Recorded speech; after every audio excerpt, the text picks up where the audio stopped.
So we did the Arduino part of the project separately, and on the left here you can see on my screen the real-time readings from the Arduino. You can see the estimated voltage, which was gotten from the digital units, the adjusted voltage, which is more closely matches what was actually found on the multimeter. It was calculated, and we found that the voltage measured by the Arduino did not actually match up with the actual multimeter voltage.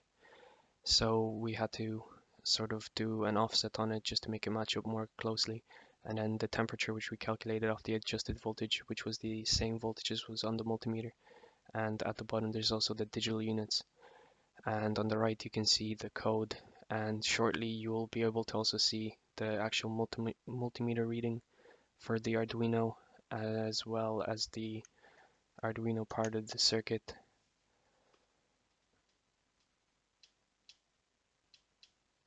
And you can also just see that at 0.24 degrees Celsius, roughly 0 degrees, we got 2.41 volts, which is roughly what was predicted by the calculations.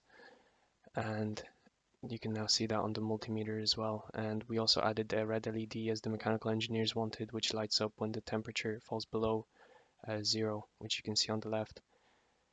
And for 2.5 volts, which is what Aaron got when putting the thermistor into ice, the temperature is roughly 2 degrees, which is what we had expected, as it was not submerged in ice water, so we don't actually expect it to hit all the way to 0 degrees.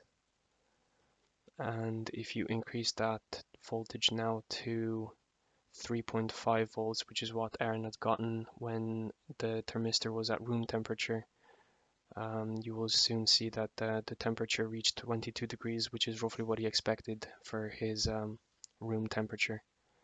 And as you can see, the potentiometers were a little bit fiddly, so it does take me a little moment to adjust the voltage.